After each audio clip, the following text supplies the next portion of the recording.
Science is interesting, and if you don't agree, you can fuck off.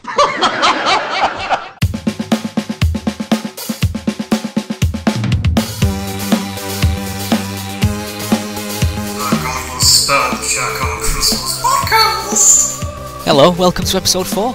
We'll be talking to Sabine all the way from Germany, but first up, joining me now is a Scotsman abroad all the way from sunny Spain. Hello. Hello, how are you? I'm very well, how are you?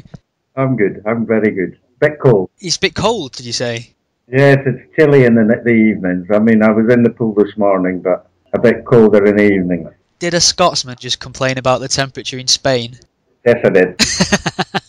How long have you lived in Spain? Oh, I've been here around permanently, probably the last 10 years, but more like 20 years, so I've been a while. Cool, what's that, like witness protection or something? Well, no. But it's one of the questions I get asked quite often. Really? I was wondering if you could give me an idea of your experience of Christmas in Scotland growing up, what it was like, what you got up to on Christmas Day. Well, I mean, Christmas is magical. That's just simply it. I'm from a large family. There's 6 of us, and we used to queue up. I suppose, like many Scottish kids, we used to queue up outside the living room door, wait for the oldest brother to find out if Santa had been. If there was presents there, then we run upstairs. Well, we made a coffee and then ran upstairs to Mum and Dad. That was it. And they would eventually allow us into the living room to open our presents. That's the material side of Christmas, yeah. Yeah, I think that's pretty much the best bit, to be fair. Yeah, of course it is. Did your parents go in for the Christmas stocking aspect? Absolutely. The stocking was always, well, it was old money, but there was always money in it. And in the bottom of the stocking, there was always fruit and some kind of those metal puzzles and that kind of stuff, you know, like we make crap. But that was probably the most interesting part of it for me. Yeah, mine always contained at least one tangerine and a pound coin. Well, pound coins, again, that's what I did for my daughter now, who's older. But yes, it was. I think it was I can even remember back to it being a half crown. So there you go. There I'm showing my age. Well, it's all euros now. Yeah. Well, here it's euros, yeah. Is there anything specifically that you enjoy most about Christmas? Is there something you really look forward to? Well, I'd look forward to exactly the same thing every year, which is the fellowship of the family. Just everybody's nice to each other, and all the problems of life, I suppose, disappear for a couple of days. That's the bit I love about Christmas. I absolutely love it. You can be nice to people with a license without people expecting some kind of ulterior motive. That's Christmas to me, and the Christ part of Christmas is irrelevant. Yeah, exactly. I think it was never about Christ for me growing up. Luckily, I seem to become a bit more aware of the whole Christ tradition in Christmas as an adult, really. Yeah, I think it's more so now as well. I think it's become almost militant to include some kind of God stuff in Christmas. Which, as most people know, it's got nothing to do with it. It's the fellowship. I think it's the meeting of people that are forcing themselves to be happy and succeeding. Yeah, I think I read something or I heard that religion's sort of in its death throes. So this is why you get this almighty push, before the giant falls. Oh, I would love to think that. That would be fun. It's certainly pretty optimistic, but it'd be great if it was true. So you sound like someone who's not a Scrooge then, per se. I mean, but is there anything you can think of that irritates you about Christmas? No, I think it's a fantastic time. I think it's lovely. I think the selfishness of Christmas is the only thing that irritates me. I mean, a good gift to me is my wee daughter or my daughter now just saying Happy Christmas and talking about the past. I suppose that's Christmas, isn't it? What would you expect to see in Spain at Christmas? Christmas in Spain is fantastic. You have the pageantry and it's a very Catholic country, so you've got that side of it. But what I tend to do when I'm here is I clear out my closets and give it to people out in the street. That's what I do. That'll be my Christmas morning. So just old clothes, things you don't wear anymore, you pass on to people, that kind of thing. Well, I'm trying to organise a kind of a pub crawl that where we do that, where we meet up in one of my bars and we all sort of just go out and give people things that need them. That is fantastic. That is excellent. How much stuff have we got that we don't need, and how much stuff have they not got that they do need? That if I can't meet up with my family, it's maybe I'll meet some new family. You know, that's the way I look at it. That's a great attitude to have. By the way, I've not said fuck yet. Maybe I'm being careful. You've got plenty of time to get him in yet. Don't worry. When I edit this together, I might do a play-along game where a little number flips up every time you drop an F-bomb. Don't challenge me to that game. Do you ever, like I do, I mean, I've changed kind of my attitude on Twitter because I take it slightly more seriously, which I don't know if that's a good idea, but do you ever think that you are making a real difference, or do you think, what is your idea behind what you do on Twitter, which, by the way, is fantastic? Oh, thank you very much. Well, first and foremost, I just see myself as a joker with a Twitter account that's got far too many followers for what from what I deserve. To be fair, there's no goal. I made one aim when I set out. I thought I'm not going to be abusive and I'm not going to swear at anybody, which is not to say I never swear or I'm not abusive in day-to-day life, which obviously I try not to be. But I just thought by doing that it devalues my sort of effect. If they can point and say, you're abusive, you're a nasty atheist, then they don't have to engage with me. So that was the only aim I had. I never try and change people's minds. I never try and tell somebody they should stop believing in God or they'd be better off being an atheist or they're stupid if they're not an atheist. And just sticking to that, the byproduct of it is every now and then it's not completely frequent, but it happens enough to notice somebody will send me an email to say, it's really made a difference. I come from a very religious background. Reading your tweets helps this and that, which blows me away and embarrasses me a little bit.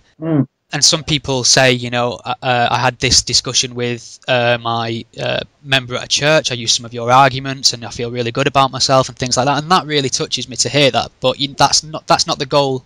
It just seems like an added bonus.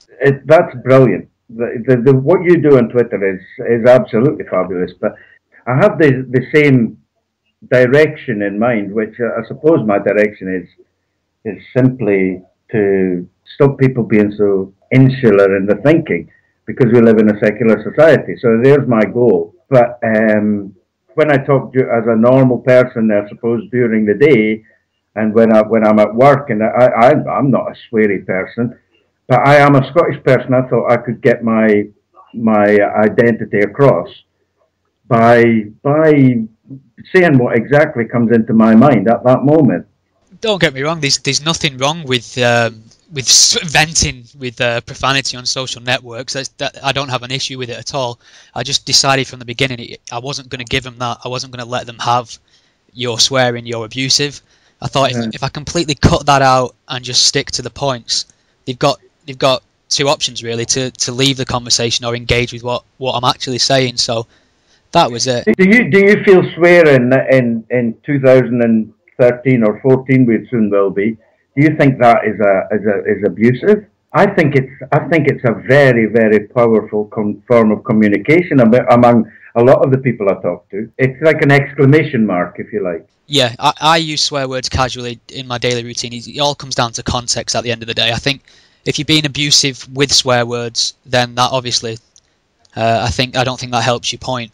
If you're just being jovial, or swear words can be used to great comedic effect as well. I'm a firm believer that there's no bad words. It's how you use them. Some are a little bit loaded. Some of them have a lot of history.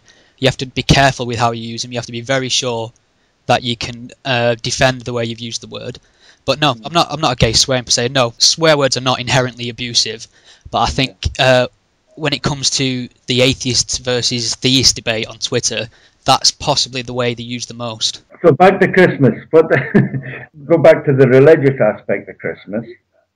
Do you ever get a twinge where you feel, oh wait, I mean, we're losing sight of all this here, and this is all about Jesus, or this is all about God, and we're losing sight of the meaning of Christmas and all that? Do you ever get that opinion from your family, or? Not from my family. It's hard to pinpoint my family. First and foremost, they never seem openly religious. I don't, to the point where I don't really know their personal religious beliefs. Right. But I know Christmas has always been a secular event for us. I just think that's a natural thing. I don't think they make an effort to keep God out of it. It just doesn't come up. We eat, we drink, we laugh, we play games, we talk, we reminisce. You know, the old photo albums come out. You know, things like that. My aunties get on the karaoke and wail to Queen's greatest hits, and there's just never really any mention of God. Yeah, it's Mamma Mia now, isn't it? Yeah. yeah. Unfortunately, I've got two sisters and a couple of nieces in the 30s, and they're just big Mamma Mia around in front of the karaoke machine or in front of the telly, whichever we've got. I think after 20 minutes of that, you'd be begging them to make it about religion again. You're absolutely right. Religion's fairly easy to avoid in the UK. It's specifically in England. It's largely secular in its attitudes now, anyway, and that's increasing all the time. Church attendance is down. Young people specifically, are not indoctrinated the same way. I don't think it still happens. The things that annoy me mostly at Christmas, which I've tweeted about a bit recently, is this Christmas shoebox appeal. This organisation, they call the Samaritan's Purse, and they contact businesses and they target schools, and they say we're going to ask the children to collect a load of old toys that they don't need. We'll put them in a shoebox and we'll send them to Africa so that the kids have got something to play with on Christmas. That's how it's sold to people, which sounds like a beautiful idea. And obviously, who wouldn't want to help? But the ulterior motive is indoctrination, and that the toys behave as some sort of bribe, because after you've handed off your box of toys or old clothes or whatever, they then put religious documents and leaflets in the box to the child. The child has to fill something in saying they pledge themselves to God and ask for forgiveness. There's a prayer in there. And the child actually only get given the box of toys in certain circumstances if they agree to come to a church service and give themselves to Jesus and things like that. Well, that's fucking ridiculous. That's exactly the correct terminology to describe that series of events. Talking about getting stuff, what would be the best Christmas present you've ever had? Very simple and a bit of a cliche, but surrounded by family and friends. That's a good answer. The general theme amongst the boys that I've spoke to has generally been the bicycle. I don't want stuff. There's no stuff I want. Although I did break my bike last week, and I'm sitting with my leg up in the air because I screwed up my knee, and I could do with some stuff for my bike. But I'll just go and get that, won't I? Well, God's clearly smited you. So the most divisive topic I've brought up when I've been speaking to other people.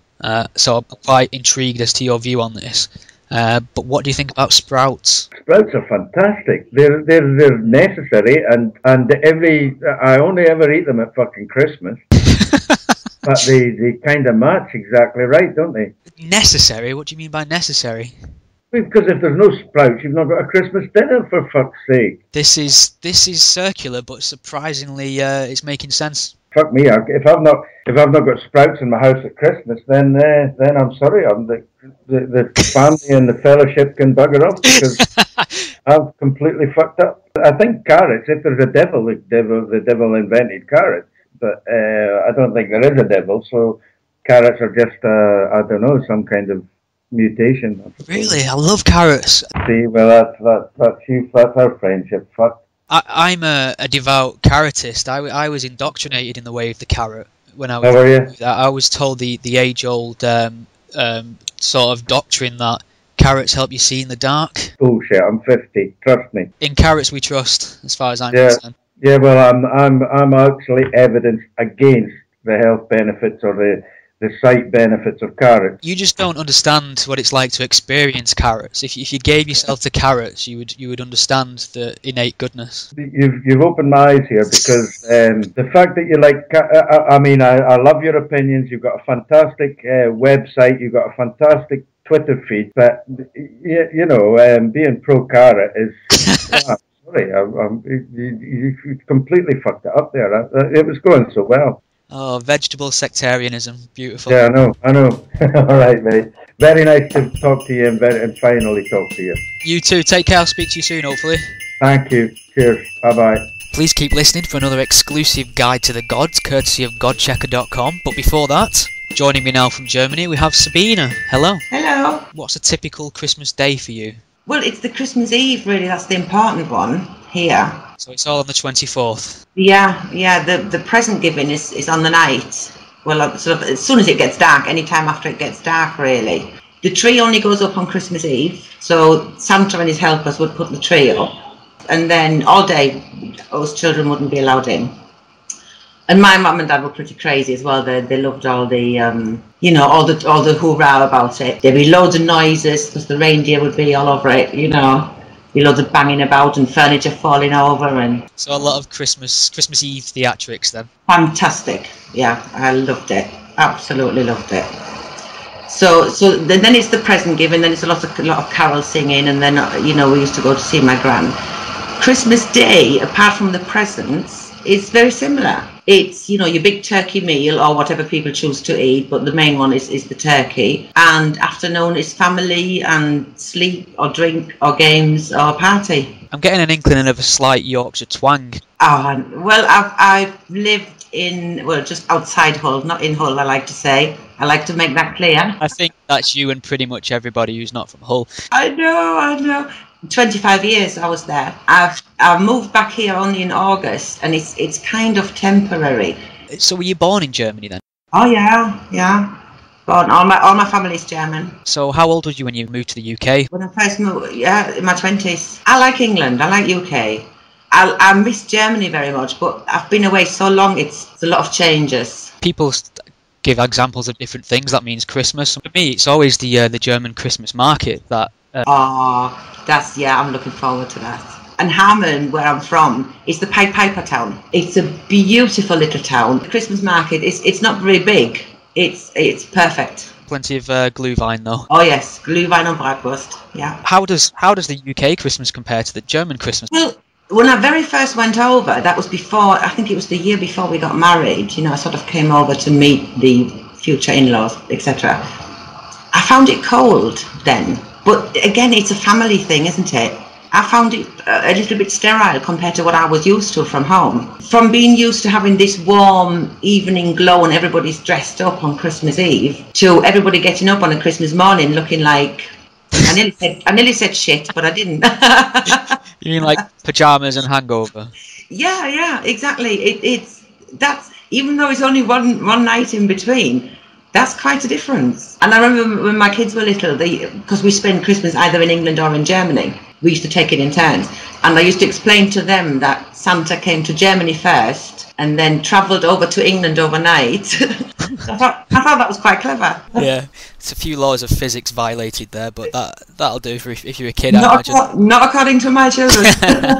So, what's the translation for Father Christmas in German? It's like Christmas Weihnachtsmann. man. So that means Christmas man. Weihnachtsmann, yeah. Weihnachten is Christmas, Weihnachtsbaum is Christmas tree, and Weihnachtsmann.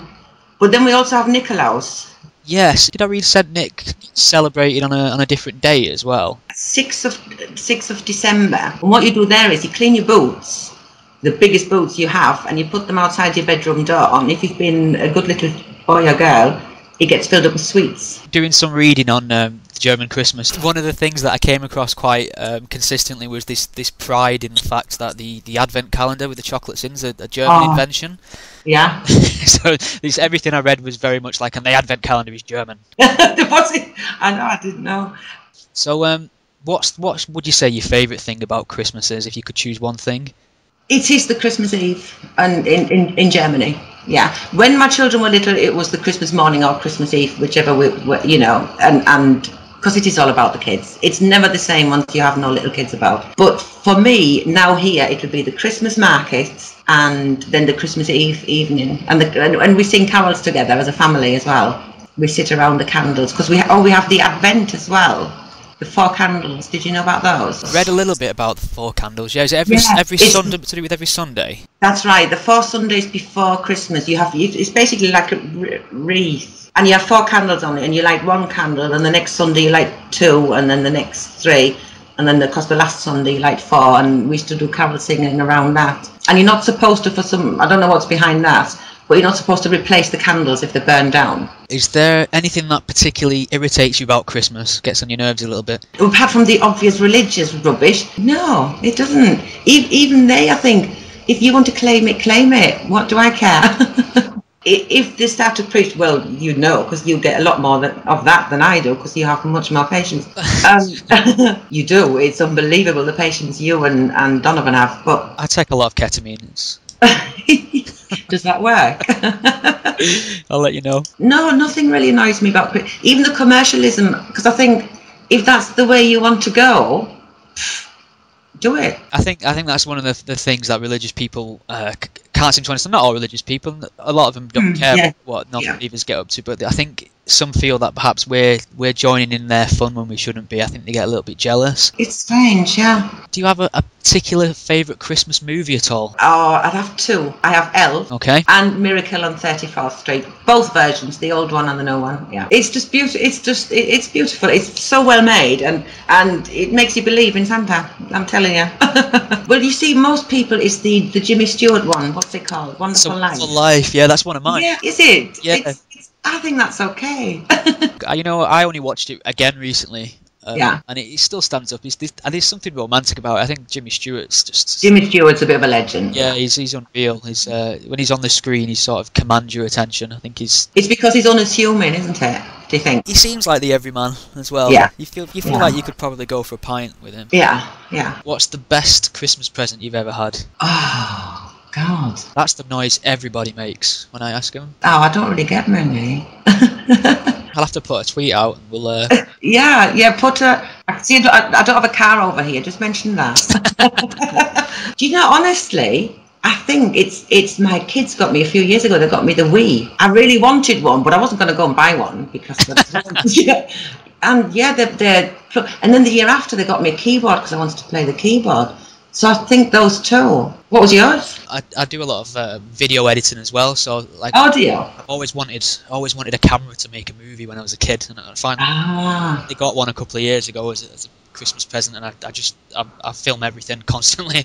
Oh, that's brilliant! But don't you think that's the best thing when you get something and then you actually mess with it or play with it or look at it and it just puts a smile on your face, doesn't it? Yeah, I mean, having said that, I'm sat here facing 3 guitars that were presents that I've not picked up in about 6 months. So. All right, so you play guitar as well. Play is a strong word. I've taught myself guitar, so it's the point where if someone can't play guitar, I sound like I know what I'm doing. But if I'm in a room with someone who plays guitar, they know that I'm a fraud. Yeah. What are your thoughts on Sprouts? Love them. Hated them when I was a child. Now love them. We have them with the Holländische Soße, which is like there is a hollandaise sauce in England, but I don't know if that's the same thing. It's milk, flour, nutmeg. It's a very nice, creamy, nice sauce. And that's what we have for Sprouts. Oh. You don't want to come round for dinner then, I can tell.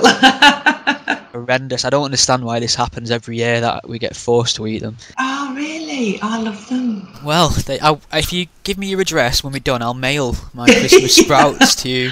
Oh, God, no, imagine what they'll smell like once they get here. No one would even notice. Yeah. How old were you when you stopped believing in Santa? I think I was fairly young, I think 5 or 6, because my brother, who's 2 years older, found out, and of course the first thing he did was tell me. Yeah. He also told me the facts of life, which I didn't believe. Hopefully not at the same time, because that'd be horrific. No, the facts of life. I know this is nothing to... my sister's leaving me another message on the answer phone. Right, let me speak to her. Okay. I'm not going to answer, I'll ring her back. Yeah, the Santa was 5 or 6. It was very young because I had older siblings. And the Jesus thing, I don't think I ever believed in Jesus, ever. I always thought it was just a story. I think I started to question it in school when the Quran was actually introduced. I had no idea people held different... I just assumed everyone was a Christian. Yeah. There's another belief, and nobody's saying, why is there two? Yeah. So that's when I started picking away at it a little.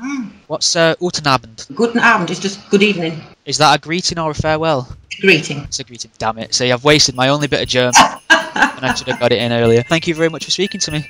You're very welcome. Thank you. Take care. Bye. God Checker.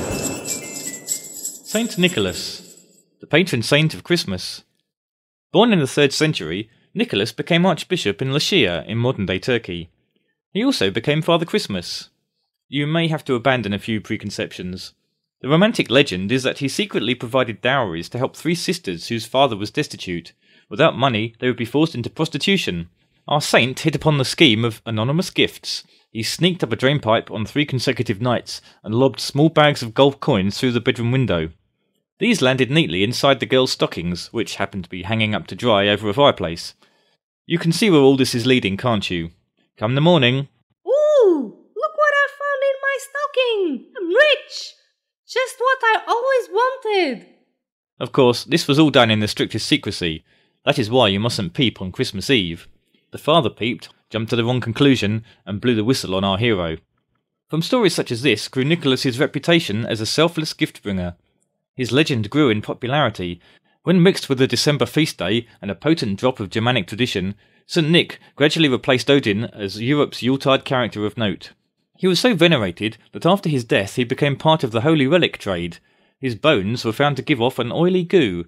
This was very marketable. It turned out that oil of Nicholas could cure anything. It also smelt of roses, ideal as a perfume.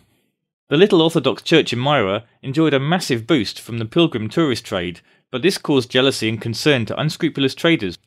One day, a gang of 63 mafia-type commandos smashed their way into the shrine and stole the sacred bones. They whipped them away to Bari in Italy, where they reside to this day.